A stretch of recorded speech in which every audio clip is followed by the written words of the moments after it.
बिस्मिल्लाहिर्रहमानिर्रहीम। अस्सलाम वालेकुम। मैं हूं मोहम्मद उमैर। स्टूडेंट्स, उम्मीद है आप सब खैरो आफियत से होंगे। जैसा कि आपके इल्म में है कि नहम ग्रेड का न्यू सिलेबस आ चुका है। आज हम फिज़िक्स की न्यू बुक के चैप्टर 3 डायनामिक्स के न्यूमेरिकल हल करने जा रहे हैं। और आज हम सीखेंगे कि न्यूमेरिकल में से डेटा आपने किस तरह से फेच करना है, किस तरह आपको पता चलेगा कि किस जगह कौन सा फार्मूला अप्लाई होगा। तो चलिए शुरू करते हैं। प्यारे बच्चों, आज का हमारा पहला न्यूमेरिकल है। A 10 kg block is placed on a smooth horizontal surface. A horizontal force of 5 Newton is applied to the block. Find the acceleration. तो ए पार्ट में सबसे पहले हम एक्सेलरेशन मालूम करेंगे। जैसा कि हमें स्टेटमेंट में मास गिवन है 10 केजी, फोर्स भी हमें मालूम है 5 न्यूटन की। तो यहाँ हम सेकंड लॉ ऑफ न्यूटन को इस्तेमाल करते हुए एक्सेलरेशन आसानी से कैलकुलेट कर सकते हैं। ए इक्वल होगा F divided by M. F जो कि 5 न्यूटन है, इसी तरह मास का मैग्नीट्यूड है 10। तो एक्सेलरेशन मेरे पास बनती है 1r2, जो कि इक्वल है 0.5 मीटर पर सेकंड स्क्वायर के। इक्वल। क्लियर। आज का हमारा न्यूमेरिकल 1 का सेकंड पार्ट कहता है a 10 kg block is placed on a smooth horizontal surface. A horizontal force of 5 Newton is applied to the block. Find the final velocity. जैसे अभी हमने एक्सेलरेशन मालूम की है इसी ब्लॉक की 0.5 मीटर पर सेकंड स्क्वायर। अब हम इसकी फाइनल वेलोसिटी भी कैलकुलेट कर सकते हैं न्यूटन की first equation of motion use करके। इनिशियली ब्लॉक रेस्ट में था तो इसकी इनिशियल वेलोसिटी होगी 0 मीटर पर सेकंड। टाइम इसको लग रहा है 5 सेकंड का। फाइनल वेलोसिटी हम निकालेंगे फर्स्ट इक्वेशन ऑफ मोशन को यूज करते हुए। V F is equal to V I plus A T. Initial velocity जैसा कि हमें स्टेटमेंट से मालूम है कि जीरो है ब्लॉक की, जो इनिशियली रेस्ट में था। एक्सेलरेशन अभी हमने पार्ट ए में कैलकुलेट की 0.5 मीटर पर सेकंड। ये हम इस फार्मूले में पुट करेंगे। तो टाइम जो कि पार्ट टू में गिवन है 5 सेकंड, तो हमारे पास फाइनल वेलोसिटी सिंप्लीफिकेशन करने पर आती है 2.5 मीटर पर सेकंड। क्लियर। आज का हमारा दूसरा न्यूमेरिकल है the mass of a person is 80 kg. What will be the weight on the earth? What will be his weight on the moon? The value of acceleration due to gravity of moon is 1.6 meter per second square. तो यहाँ students आपने wait जमीन और चांद पर calculate करना है। Mess आपके पास गिवन है 80 केजी। जी आपको मालूम है कि approximately 10 metre per second square होती है। जी की वैल्यू मून पर हमारे पास गिवन है 1.6 metre per second.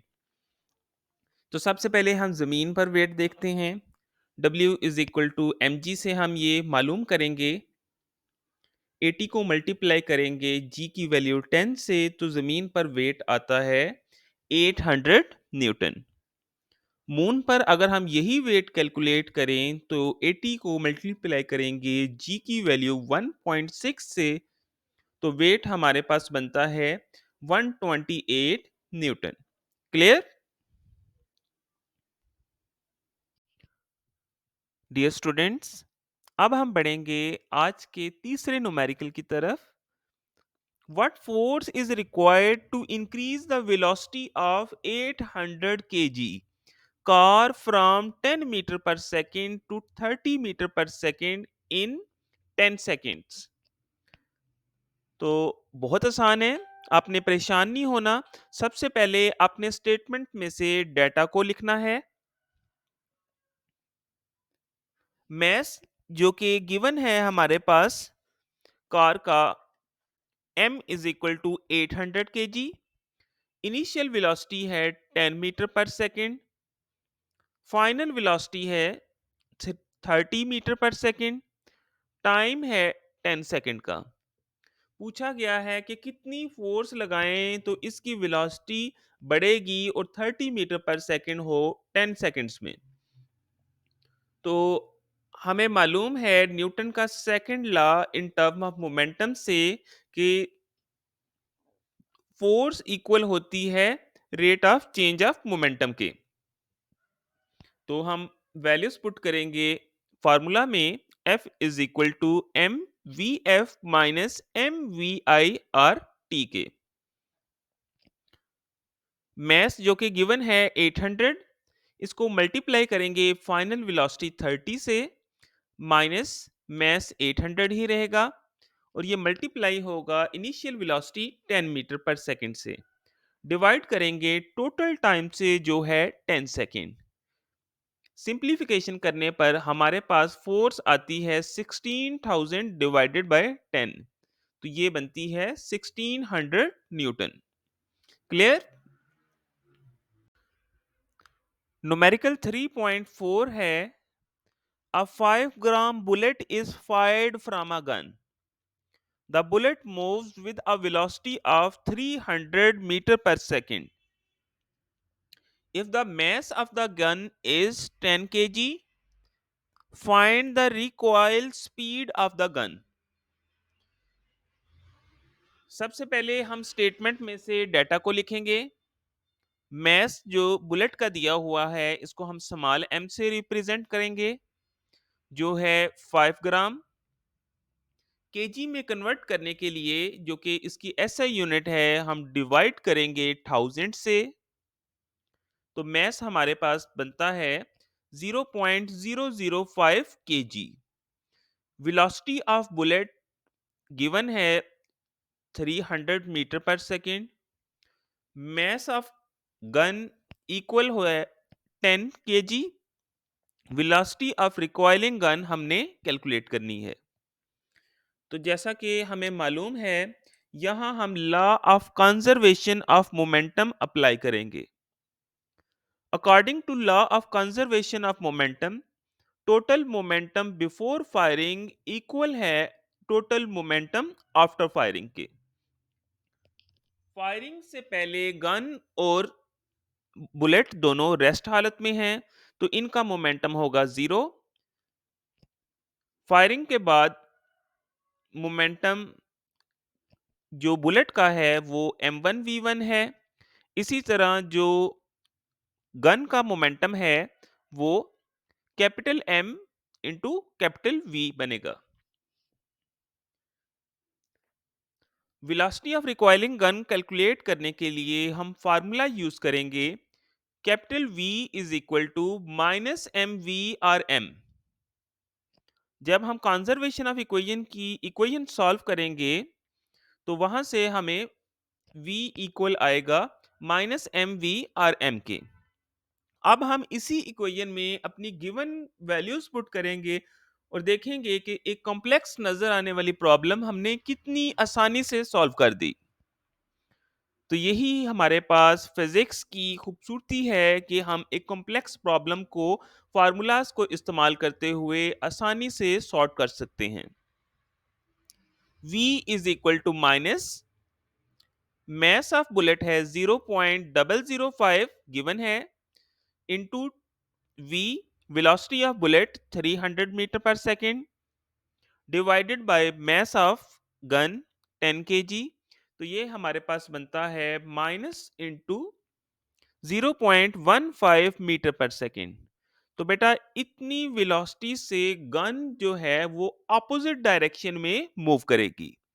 Negative sign show करता है कि गन और बुलेट दोनों ऑपोजिट डायरेक्शन में मूव कर रहे हैं। क्लियर? प्यारे बच्चों, स्टेटमेंट को देखकर आपने घबराना नहीं है। हम फिजिक्स के ही फार्मूलाज को अप्लाई करके एक कॉम्प्लेक्स प्रॉब्लम को बहुत आसानी से सॉर्ट आउट करेंगे। न्यूमेरिकल 3.5 है। An astronaut weighs 70 kg.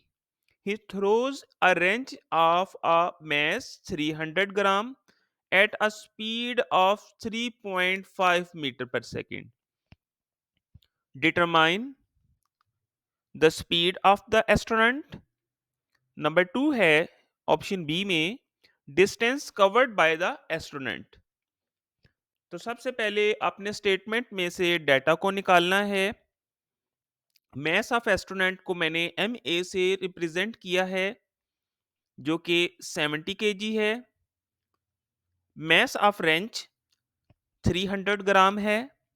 जैसा कि आपको मालूम है कि एसआई यूनिट मैस की किलोग्राम है, तो इसको हम एसआई यूनिट में जब कन्वर्ट करेंगे तो उसके लिए हमें इसे 1000 से डिवाइड करना पड़ेगा, और ये हमारे पास वैल्यू आती है 0.3 KG.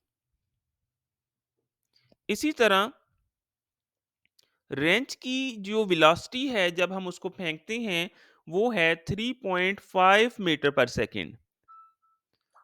Law of conservation of momentum के मुताबिक हमें मालूम है कि इनिशियल मोमेंटम फाइनल मोमेंटम के इक्वल होता है। जब भी हम रेंच को फॉरवर्ड डायरेक्शन में मूव करेंगे तो नतीजतन स्पेस में एस्ट्रोनॉट ऑपोजिट डायरेक्शन में मूव करेगा। तो यहां से हम फार्मूला यूज करेंगे v is equal to minus minus sign opposite direction को शो कर रहा है, एम डब्ल्यू जो कि मैस ऑफ रेंच है, into V divided by M A जो कि मैस ऑफ एस्ट्रोनॉट है। कीमत आप पुट करें तो ये हमारे पास बनता है -0.3 mass of wrench into V 3.5 metre per second velocity of wrench divided by M A जो है 70 केजी। तो हमारे पास वेलोसिटी जिसके साथ जो है एस्ट्रोनॉट मूव करेगा, जो कि बनती है -1.5 मल्टीप्लाई 10 की पावर -2 मीटर पर सेकेंड। ये माइनस साइन इंडिकेट करता है कि एस्ट्रोनॉट रेंच की ऑपोजिट डायरेक्शन में इस वेलोसिटी से मूव कर रहा है। अब हम कैलकुलेट करेंगे टोटल डिस्टेंस को, जो कि हम बड़ी आसानी से कैलकुलेट कर सकते हैं s is equal to V T का फार्मूला यूज करते हुए। तो बेटा वेलोसिटी है हमारे पास 1 - 1.5 इंटू 10 की पावर -2। इसको हम सिंप्लीफाई करें तो वेलोसिटी का मैग्नीट्यूड बनता है 0.015 मल्टीप्लाई टाइम, जो कि गिवन है हमें गिवन है 30 मिनट्स का। 30 मिनट्स को एसआई यूनिट में कन्वर्ट करें तो ये हमारे पास बनता है 1800 सेकेंड्स। जब हम यहाँ वैल्यू पुट करेंगे टाइम की, तो हमारे पास जो डिस्टेंस कैलकुलेट होगा सिंपलीफाई करने के बाद ये बनता है 27 metres. Clear?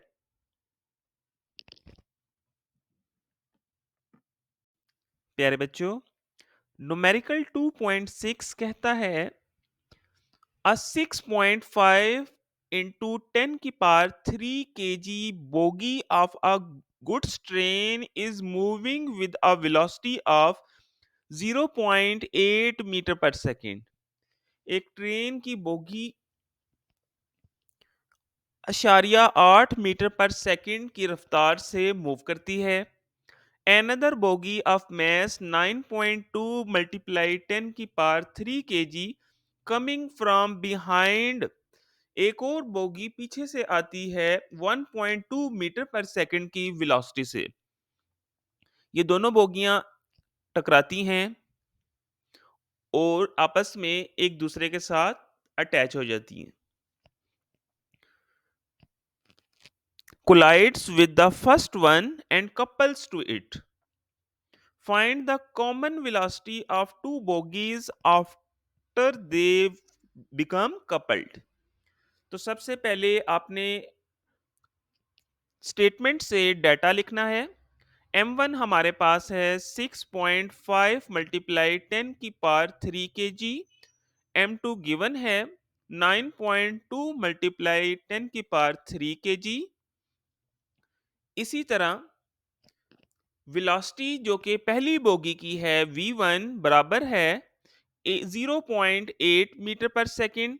Second bogie move कर रही है जो बिहाइंड है वो है v2 equals to 1.2 metre per second. अगर हम यहाँ दोनों बोगीज का मैस ऐड अप करें तो हमारे पास मैस बनता है m1 plus m2 is equal to m equal आता है 15.7 मल्टीप्लाई 10 की power 3 kg। According to law of conservation of momentum, initial momentum is equal to final momentum। तो law of conservation of momentum की हमें statement भी मालूम है। अब हम यहाँ उसका फार्मूला लिखेंगे m1v1 plus m2v2 is equal to final momentum, जिसमें दोनों ट्रेन्स की बोगीज कपल हुई और वो एक हो गई। तो फाइनल मोमेंटम हमारे पास आएगा mv।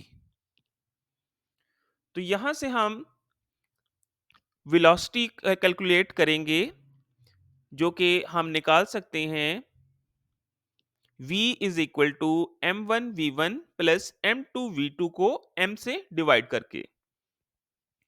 अब हम इस इक्वेशन में वैल्यूज पुट करेंगे। पहली बॉडी का मैस 6.5 इंटू 10 की पावर 3 kg है और वो 0.8 मीटर पर सेकंड की वेलोसिटी से मूव करती है। इसमें हम ऐड करेंगे सेकंड बोगी 9.2 मल्टीप्लाई 10 की पावर 3 और वो मूव कर रही है 1.2 मीटर पर सेकंड की वेलोसिटी से। कुलियन के बाद कपल हो जाती हैं ट्रेन बोगीज और इनका टोटल मैस है 15.7 इंटू 10 की पावर 3 kg। सिंप्लीफाई करने पर ये हमारे पास बनता है v is equal to 5200 plus 11040 divided by 15700।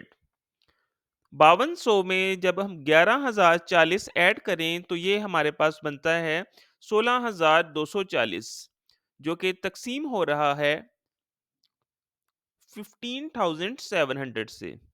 तो यहाँ हमारे पास जो फाइनल वेलोसिटी आ रही है वो आती है 1.03 मीटर पर सेकंड। क्लियर? अब हम बढ़ेंगे न्यूमेरिकल 3.7 के।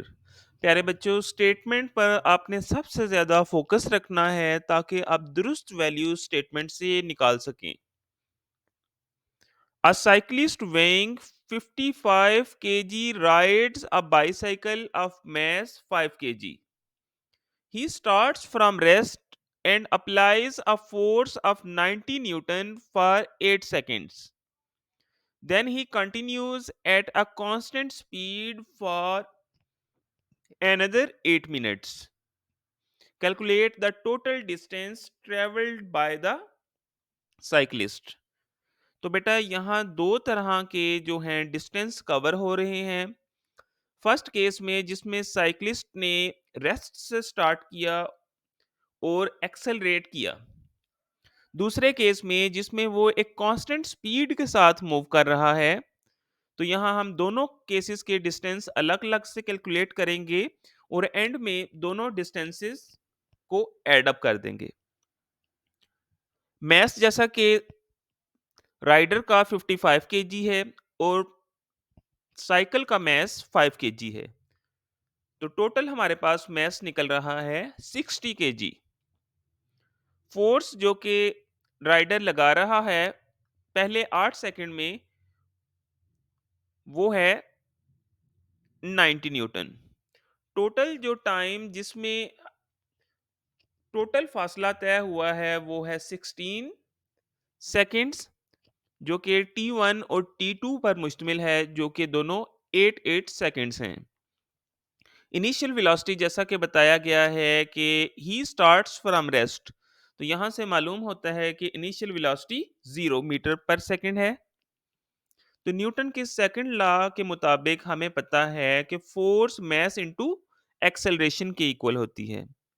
तो यहाँ से हम एक्सेलरेशन कैलकुलेट करेंगे फोर्स और मैस को पुट करके। फोर्स जो कि 90 न्यूटन है, मैस हमारे पास टोटल 60 केजी आ रहा है। तो इन दोनों को जब हम डिवाइड करेंगे तो हमें बाईसाइकिल की एक्सेलरेशन मालूम हो जाएगी, जो कि 1.5 मीटर पर सेकंड है, मीटर पर सेकंड स्क्वायर है।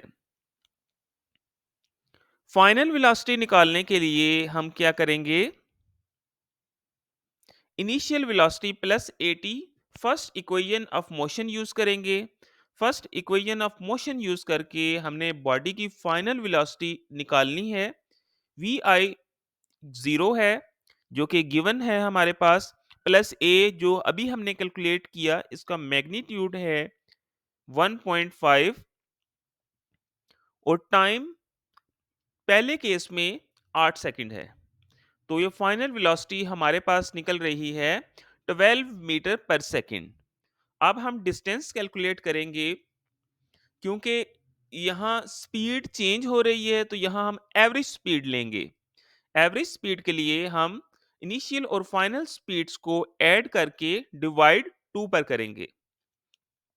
अब हमारे पास इनिशियल स्पीड तो 0 है, फाइनल स्पीड है 12, तो यहां से हम एवरेज स्पीड निकाल लेंगे। 12 डिवाइड होगा 2 से, तो एवरेज स्पीड हमारे पास निकलेगी 6 metre per second.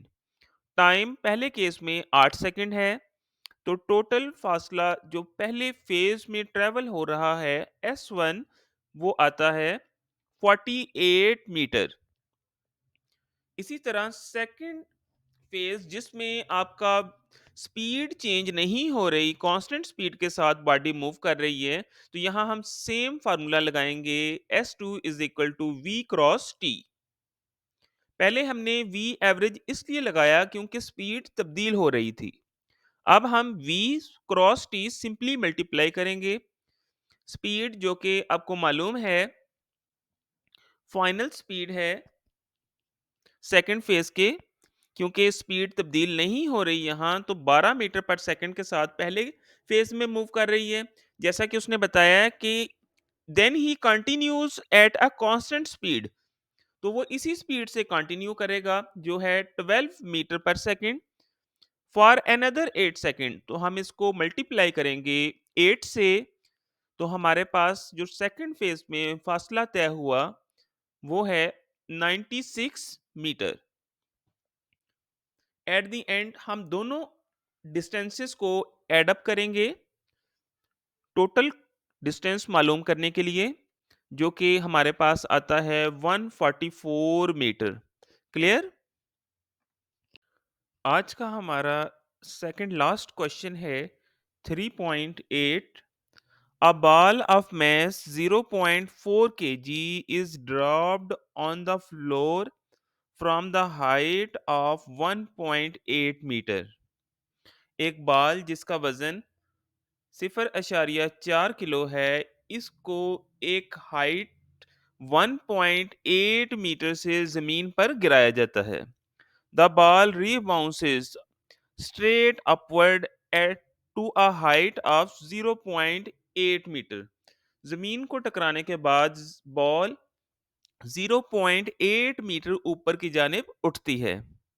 What is the magnitude and direction of impulse applied to the ball by the floor. सबसे पहले तो आपने स्टेटमेंट को देखकर डेटा नोट कर लेना है। जैसा कि आपको मालूम है, बॉल का मास गिवन है 0.4 केजी।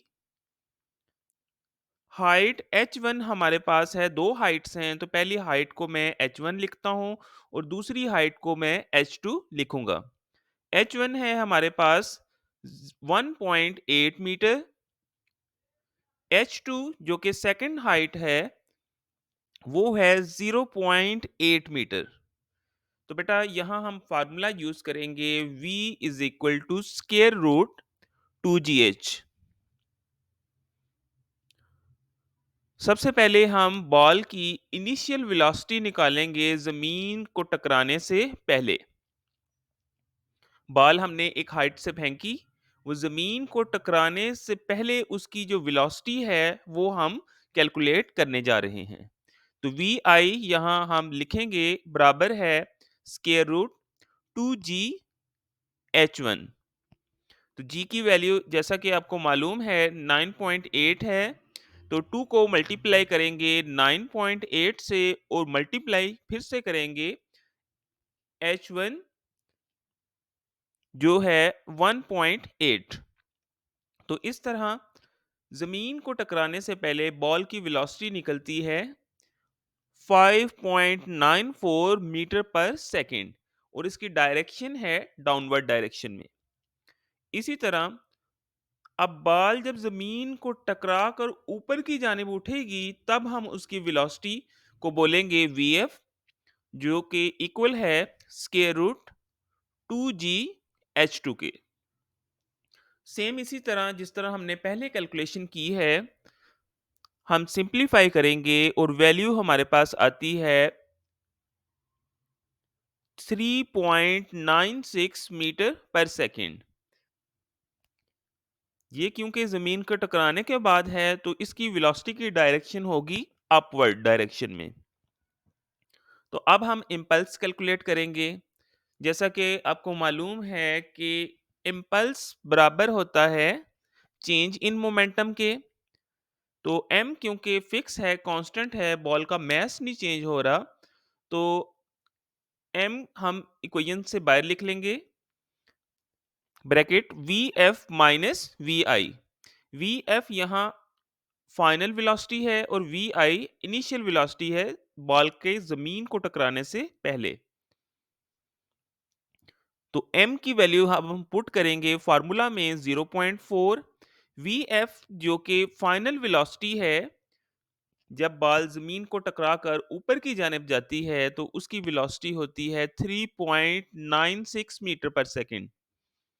इसमें से माइनस करेंगे इनिशियल वेलोसिटी जो कि डाउनवर्ड डायरेक्शन में थी, तो इसको हम नेगेटिव लेंगे। तो ये हमारे पास आ जाएगा -5.94। अपवर्ड वेलोसिटी को हमने पॉजिटिव और डाउनवर्ड वेलोसिटी को हमने नेगेटिव लिया है यहाँ। तो ये चीज आपने याद रखनी है। सिंपलीफाई करने के बाद हमारे पास वैल्यू आती है 3.96 केजी मीटर पर सेकंड, जो कि अप्रोक्सीमेटली इक्वल है 4 न्यूटन का।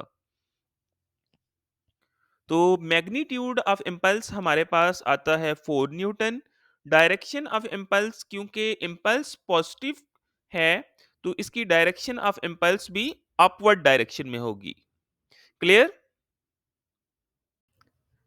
प्यारे बच्चों, आज का हमारा लास्ट न्यूमेरिकल है to balls of masses 0.2 kg and 0.4 kg are moving towards each other with velocities 20 meter per second and 5 meter per second. After collision, the velocity of 0.2 kg ball is 6 meter per second. What will be the velocity of 0.4 kg ball? तो बेटा सबसे पहले तो आपने statement को अच्छे से read करना है। पहला काम जो आपने करना है वो स्टेटमेंट से डाटा को निकालना है। जैसा कि आपको मालूम है कि हमें गिवन है कि मास पहली बॉडी का m1 हमारे पास है 0.2 केजी। इसी तरह दूसरी बॉडी का मास भी गिवन है स्टेटमेंट में ही 0.4 केजी। वेलोसिटी पहली बॉल की 20 मीटर पर सेकंड है। इसी तरह दूसरी बॉल की जो वेलोसिटी है वो -5 मीटर पर सेकंड है। अब आप सोच रहे होंगे कि ये -5 मीटर पर सेकंड कैसे है? तो ये याद रखिएगा कि जब भी बॉल ऑपोजिट डायरेक्शन में मूव कर रही है, तब उसकी वेलोसिटी माइनस टाइम्स मैग्नीट्यूड आएगा। जैसा कि आपने पढ़ा, टुवर्ड्स ईच अदर, दोनों बॉल्स एक दूसरे की तरफ मूव कर रही हैं। तो पहली बॉल अगर आगे की तरफ मूव कर रही है तो दूसरी बॉल लाजमी तौर पर ऑपोजिट डायरेक्शन में मूव कर रही होगी, तभी वो एक दूसरे से कोलाइड करेंगी। इसी तरह कुलियन के बाद पहली बॉल की वेलोसिटी v1 प्राइम होती है 6 मीटर पर सेकंड। इसी तरह v2 प्राइम हमने कैलकुलेट करनी है। तो यहाँ बेटा हम law of conservation of momentum का फार्मूला यूज करेंगे, जिसमें हमें मालूम है according to law of conservation of momentum m1v1 plus m2v2 is equal to m1v1 prime plus m2v2 prime. v1 prime और v2 प्राइम ये वेलोसिटीज हैं after collision first and second ball की। तो सॉल्यूशन स्टार्ट करने से पहले आपने data जो लिखा हुआ है वो इस फार्मूले में पुट कर देना है। तो m1 हमारे पास आ गया 0.2, v1 20 metre per second plus m2 0.4 और v2 यहाँ इसका मैग्नीट्यूड -5 आएगा। इसी तरह आफ्टर कुलियन m1 v1 प्राइम हम पुट करेंगे 0.2 एंड 6 प्लस m2 0.4 और v2 प्राइम हम यहां से कैलकुलेट करेंगे। सिंप्लीफिकेशन करने के बाद इनिशियल मोमेंटम पहली बाल का आ रहा है 4। इसी तरह दूसरी बाल का मोमेंटम हमारे पास आता है -2। आफ्टर कुलियन फर्स्ट बॉल का मोमेंटम आ रहा है 1.2 और सेकंड बॉल जिसकी हमने वेलोसिटी कैलकुलेट करनी है ये आती है 0.4 v2 डैश, जिसे हम v2 प्राइम भी बोलते हैं। मजीद सिंप्लीफाई करें तो 2 माइनस 1.2 इक्वल होगा 0.4 v2 प्राइम के। 1.2 जब इक्वेशन की दूसरी साइड पर जाएगा तो इसका साइन चेंज होगा। तो ये हमारे पास यहाँ बनता है 2 माइनस 1.2 0.8। अब 0.8 को हम डिवाइड करेंगे 0.4 से और इसी तरह हमारे पास v2 प्राइम जो कि सेकंड बॉल आफ्टर कुलियन की वेलोसिटी है वो हमें मालूम पड़ेगी 2 मीटर पर सेकंड। क्लियर?